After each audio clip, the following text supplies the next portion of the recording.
Sometimes the world hides its greatest miracles where no one is willing to climb. Emily Carter had long since stopped counting the winters. Somewhere beyond the endless ridges of Frost Hollow Mountain, seasons still changed, children still laughed in warm homes, and packs still gathered beneath full moons to celebrate bonds she no longer believed were meant for her. Up here, nearly 2 miles above the nearest valley, life moved only with the whisper of pine trees, the crack of frozen branches, and the steady rhythm of her own footsteps pressing into fresh snow each morning. 8 years earlier, she had walked away with nothing except a worn backpack, a threadbare blanket, and a heart too exhausted to keep asking why she had never been enough. They had called her a rejected Omega. They had spoken the words as though they defined everything she could ever become. Yet the mountains never asked who she had been. They only asked whether she was willing to survive another sunrise. Emily learned every winding trail, every hidden spring, every patch of wild berries that appeared when summer briefly softened the cliffs. She built a small cabin with her own hands from fallen timber and weathered stone. It leaned slightly toward the east where the winter wind struck hardest, but it stood, just as she did. Each morning began before daylight. She gathered firewood, checked the rabbit traps she rarely needed because the forest always seemed to provide enough, and watched flocks of birds carve graceful paths across the pale sky.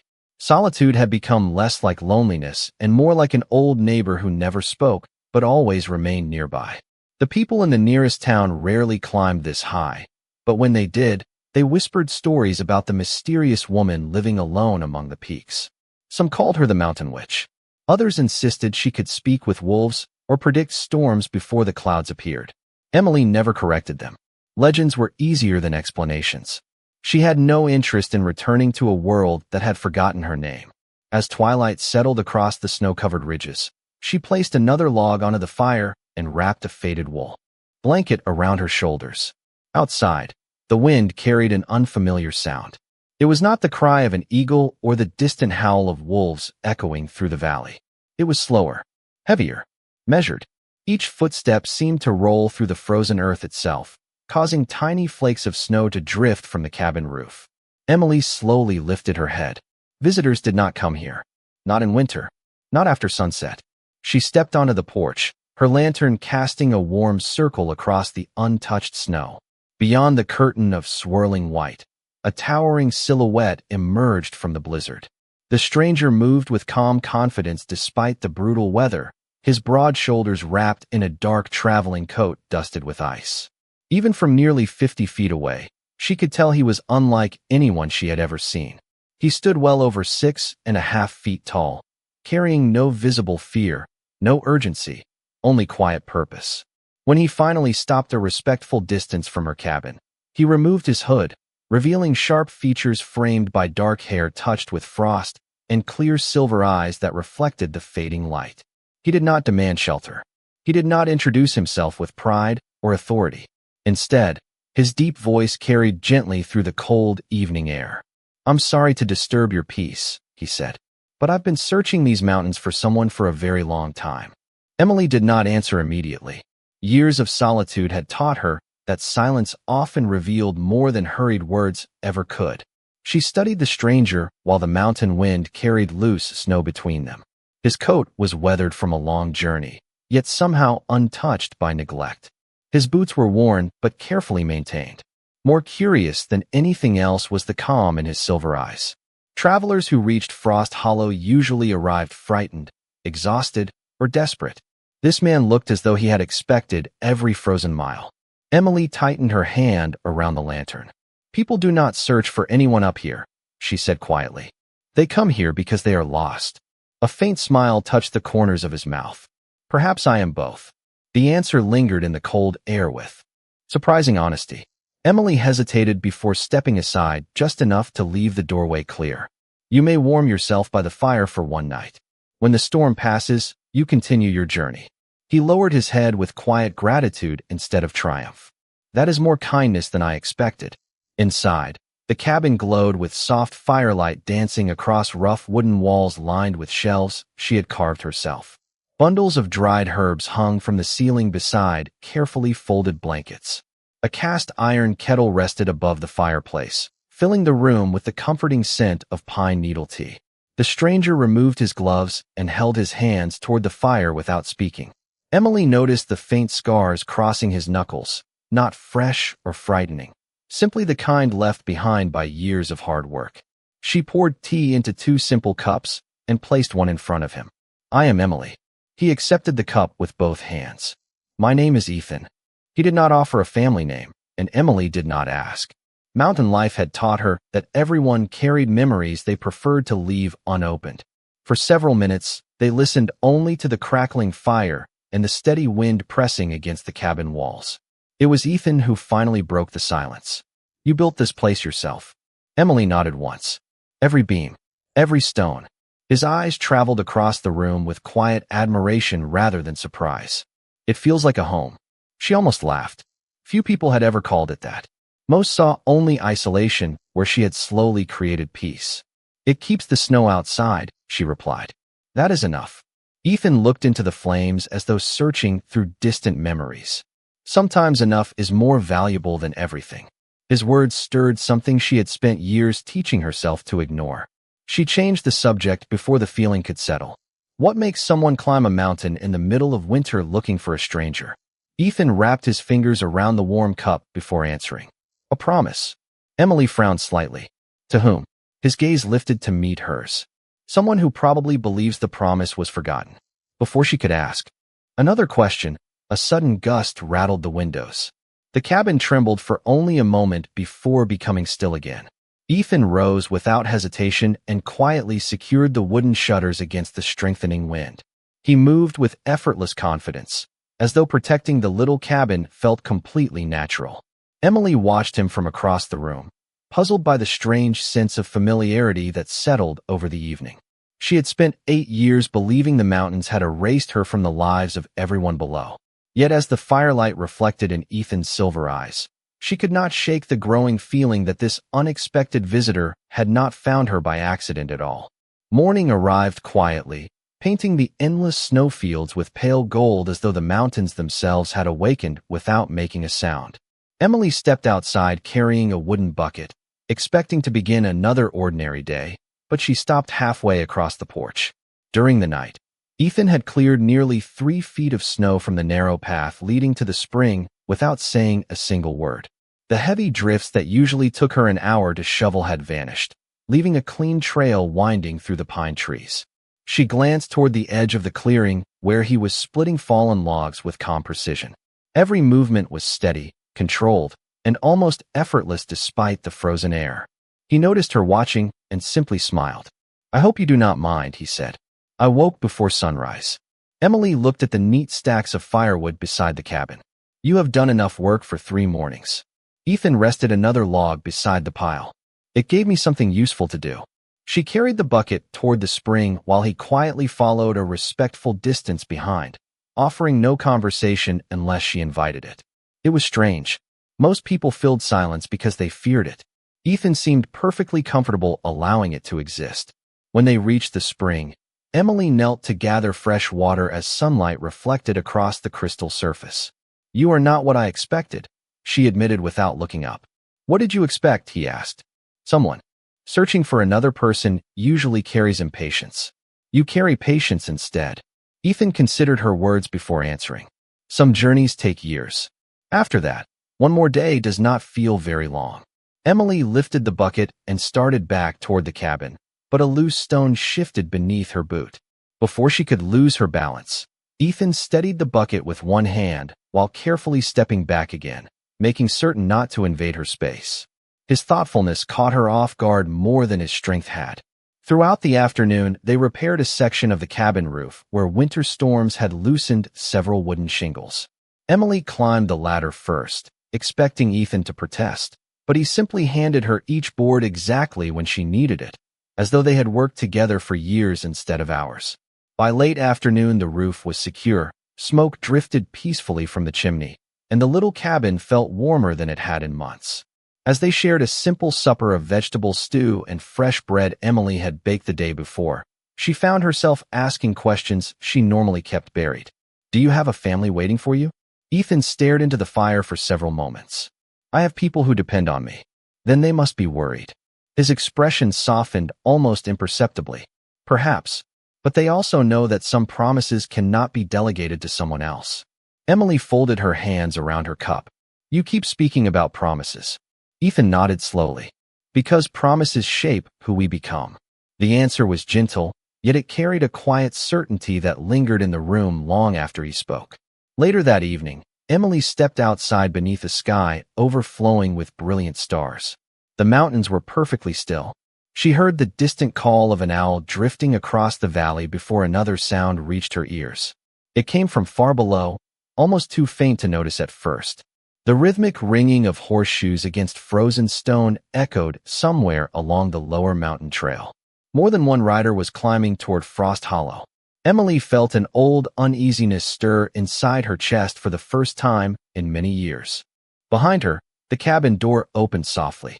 Ethan looked toward the distant trail without surprise, as though he had been expecting those riders all along. The distant rhythm of horses grew louder as dawn spread across the mountains, breaking the silence Emily had treasured for nearly a decade. She stood motionless at the edge of the porch, her fingers tightening around the wooden railing while memories she had carefully buried began rising one by one. No one climbed Frost Hollow without purpose. The journey was too difficult, the weather too unforgiving, and the stories surrounding the lonely cabin had frightened away curious travelers years ago. Ethan remained beside the doorway with the same quiet composure he had carried since the moment he arrived. He neither reached for a weapon nor showed the slightest concern. Instead, his silver eyes followed the narrow trail disappearing between snow-covered pines, as though he already recognized whoever was approaching. Within minutes, 4 riders emerged from the trees. Their heavy winter cloaks carried the familiar crest of Ashridge Pack embroidered in dark thread across their shoulders. Emily felt her heartbeat slow rather than quicken. 8 years had changed many things, but not that symbol. She would have recognized it anywhere. The riders stopped several yards from the cabin before dismounting. Their leader, a broad-shouldered alpha named Marcus Hale, stepped forward carefully, brushing snow from his gloves. Time had added lines around his eyes, but Emily remembered him immediately.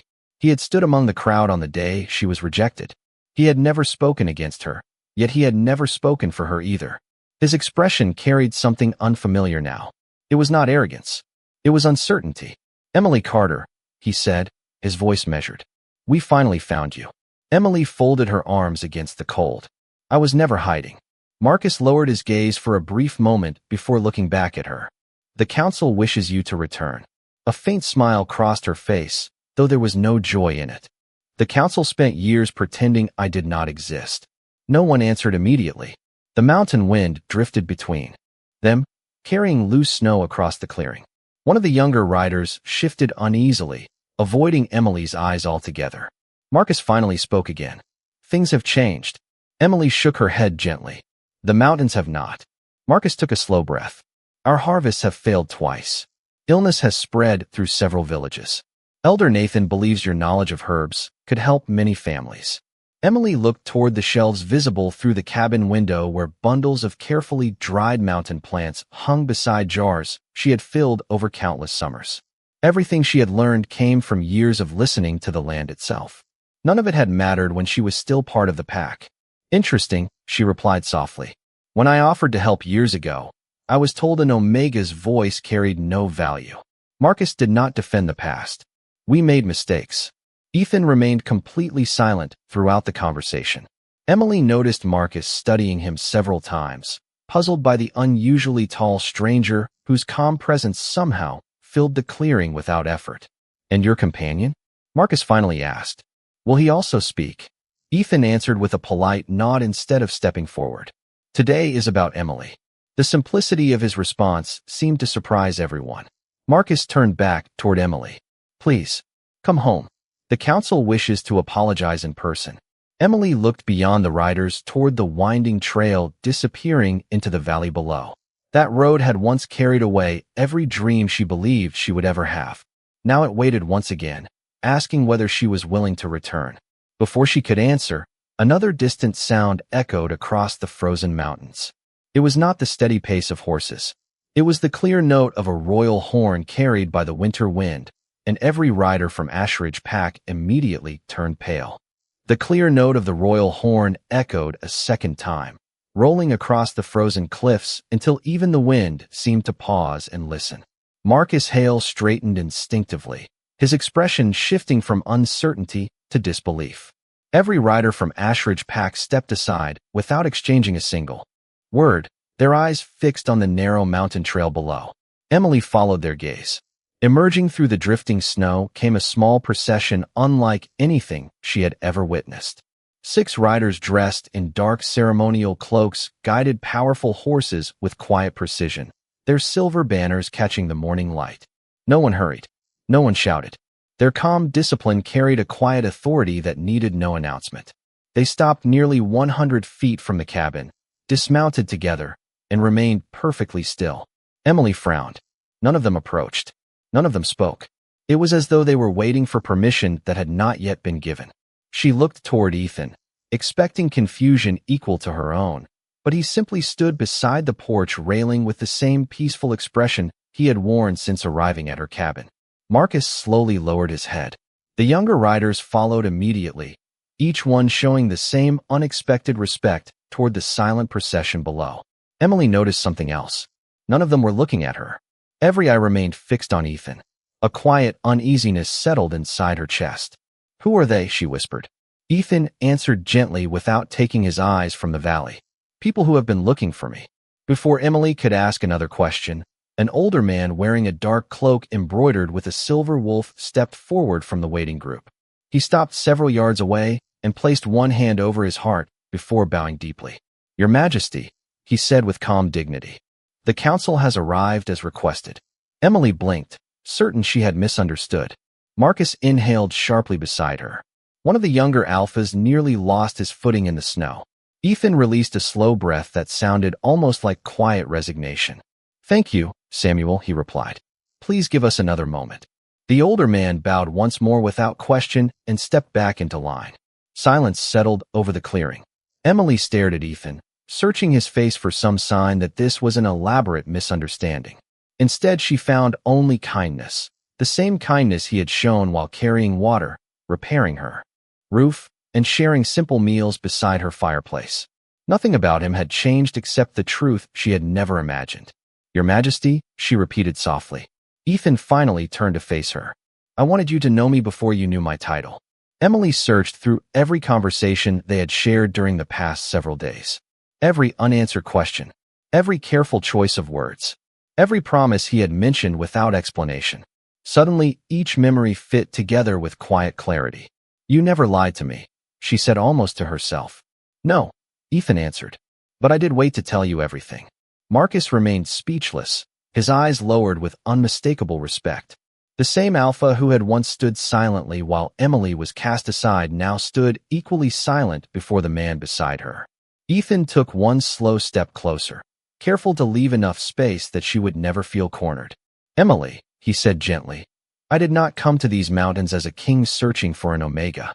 I came as a man searching for the one person I promised I would find again, no matter how many winters it took." At it, Emily could not find the words she had expected to say if she ever faced someone from the world she had left behind. Questions crowded her mind, yet none seemed important enough to ask first. She looked at Ethan, then at the royal delegation waiting patiently below the cabin, and finally back toward the endless mountain peaks that had sheltered her for 8 quiet years. "You searched for me," she said at last, her voice barely louder than the wind. "Why?" Ethan smiled gently, not with triumph, but with relief. "Because I owed my life to someone whose name I never learned." Emily frowned. "We have never met before this week." "That is what you believed." He reached inside his traveling coat and carefully removed a small leather pouch that looked as weathered as the mountains themselves. Opening it with deliberate care, he revealed a simple wooden wolf carving no larger than the palm of his hand. Time had softened its edges, but the tiny figure remained beautifully preserved. Emily stared at it in silence. The memories arrived all at once. 9 winters earlier, before the rejection ceremony that had changed everything, she had climbed these same mountains to gather herbs after an early snowstorm. Near a frozen stream, she had discovered an enormous white wolf lying beneath a fallen pine, exhausted, and unable to continue through the storm. The animal had been wary but strangely calm. She had spent hours clearing broken branches away, wrapping its injured leg with strips torn from her own winter scarf, and leaving beside it the small wooden carving she had carried since childhood. She remembered smiling before walking away. "So you will not feel alone," she had whispered to the silent wolf. She had never seen it again. Emily slowly lifted her eyes toward Ethan. "That wolf," Ethan nodded, "was me." The clearing fell completely silent. Even Marcus and the other riders remained motionless, allowing the moment to unfold without interruption. "I had been traveling without my royal escort after inspecting the northern borders," Ethan explained. "A sudden avalanche forced me into the mountains. My wolf shielded me, but I became trapped for 2 days in the storm. By the time you found me, I had almost accepted that no one would ever come." Emily remembered how the wolf had refused to let her come too close until she quietly offered water from her canteen and spoke with the same gentle patience she always used with frightened animals. "I thought you disappeared before morning," she whispered. Ethan smiled. "I recovered enough strength during the night to continue home. But when I returned with my guards, you were already gone." He glanced down at the little carving resting in his hand. "This was all you left behind." Emily lowered her gaze, overwhelmed by the ordinary kindness she had nearly forgotten. She had never expected that one quiet decision on a snowy afternoon could ripple through so many years. "I searched every village," Ethan continued, "every neighboring pack, every healer who lived near these mountains. People told me no such woman existed. Others claimed she had vanished. Some believed she had died. I refused to believe any of them." Emily felt warmth rise behind her eyes, though she quickly blinked it away. For so long she had believed her life had disappeared without leaving even the smallest trace in another person's memory. Yet standing before her was a man who had carried a simple wooden carving across nearly a decade because he refused to forget the stranger who had shown him compassion without asking for anything in return. Ethan carefully closed the pouch again before meeting her eyes. "I did not climb this mountain to repay a debt," he said softly. "Kindness cannot be repaid like a coin. I came because the woman who offered hope to a lonely traveler deserved to know that she had never been forgotten." Emily stood quietly while the winter breeze carried tiny crystals of snow across the clearing, each shimmering in the morning sunlight before disappearing into the endless white. For the first time in 8 years, the silence surrounding her no longer felt empty. It felt full of memories she had never realized someone else had been carrying alongside her. She looked down at the weathered leather pouch in Ethan's hand, and then toward the little cabin she had built one log at a time. Every wall, every window, every carefully planted herb garden had been created because she believed no one would ever come looking for her. Now that belief had quietly fallen away, replaced by something both comforting and frightening. Hope. She had almost forgotten what it felt like. Marcus finally stepped forward, removing the gloves from his hands before speaking.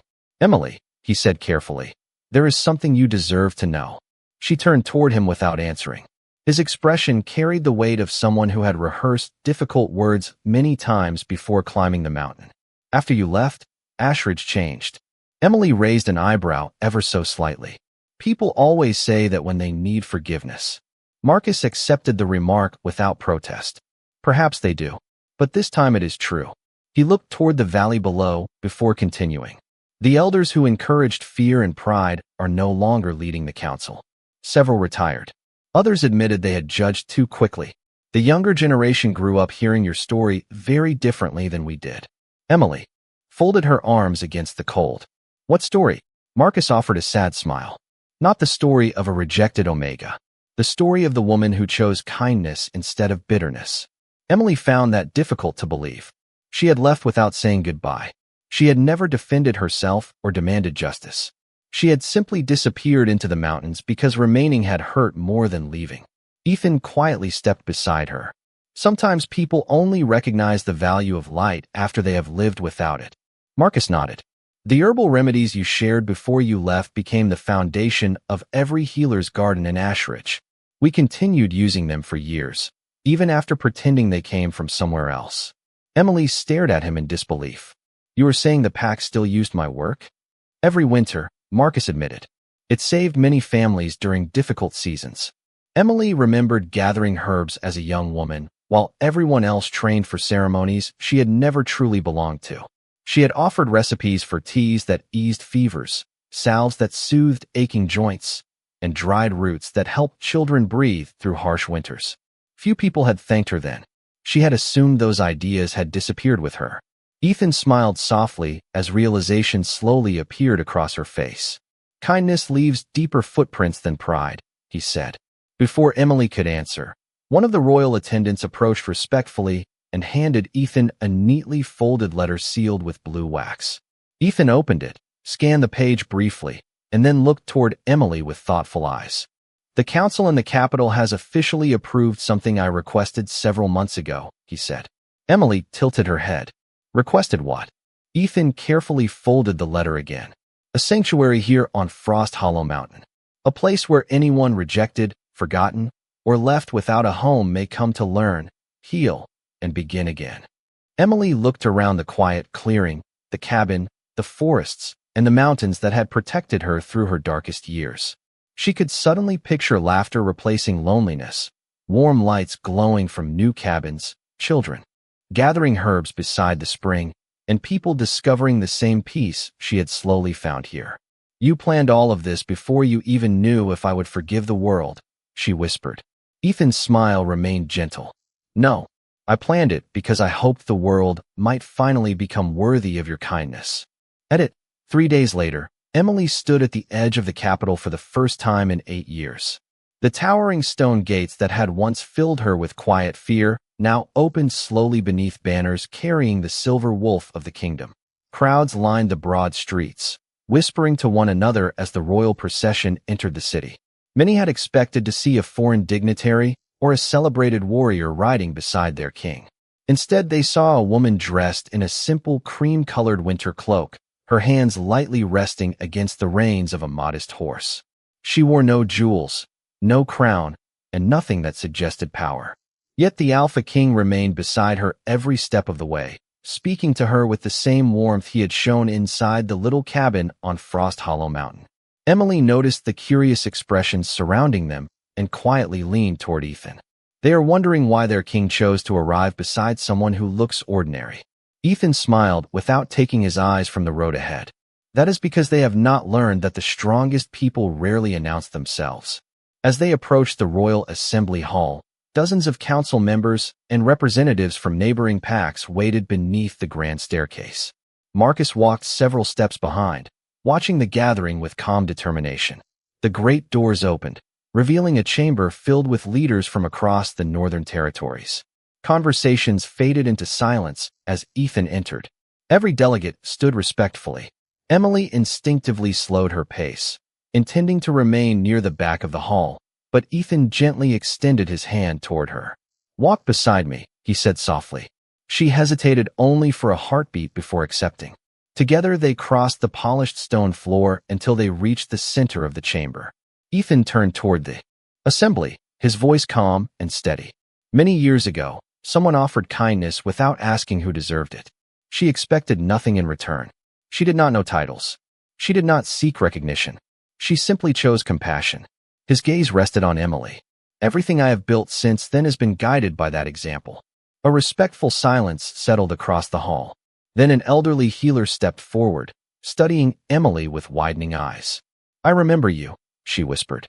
"You were the young Omega who shared mountain remedies with every apprentice willing to learn." Another voice followed from across the chamber. "My daughter recovered because of one of those remedies during the harsh winter 7 years ago." A third council member slowly nodded. "Our northern villages still prepare tea using the method she created." Emily looked around in quiet disbelief. One after another, people began recalling moments she had long forgotten. Small acts of kindness she had considered insignificant had continued traveling from family to family, quietly improving lives she would never meet. Tears shimmered in more than one pair of eyes throughout the chamber, not from sadness, but from gratitude finally spoken aloud. Marcus stepped forward and bowed his head before Emily. "On behalf of Ashridge Pack, I ask your forgiveness for failing to recognize your worth when we should have protected it." The gesture echoed through the hall. Representatives from neighboring packs followed, each lowering their heads in the same quiet respect. Emily stood speechless. She had imagined many versions of returning to the world below the mountains, but none had ever included this moment. Ethan waited until the chamber became completely still before speaking once more. "Today is not about correcting the past," he said gently. "It is about choosing a better future." He looked toward Emily with unmistakable pride.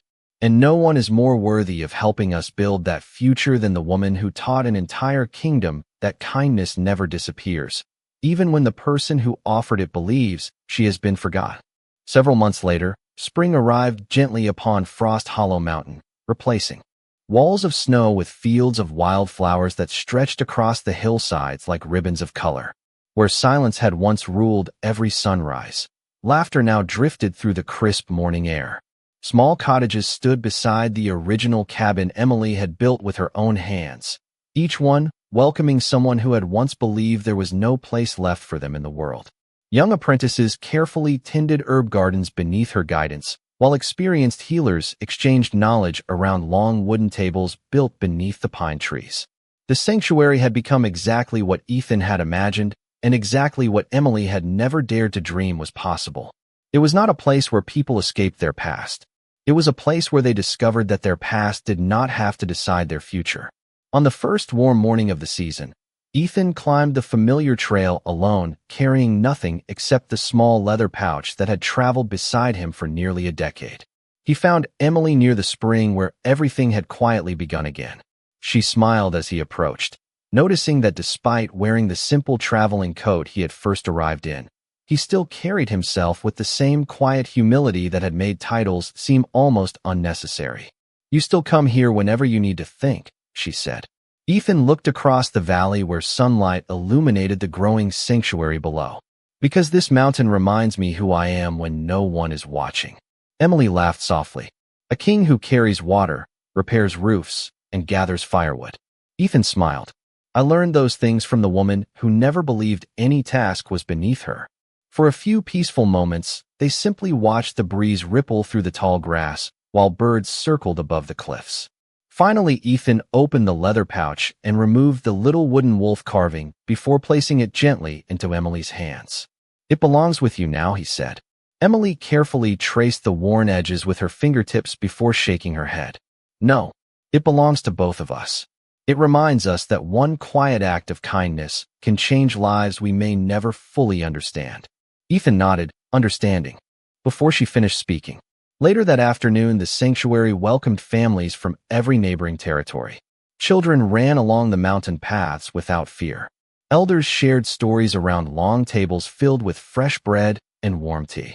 Representatives from Ashridge Pack arrived carrying young pine trees as gifts, planting them beside the cabins to symbolize new beginnings.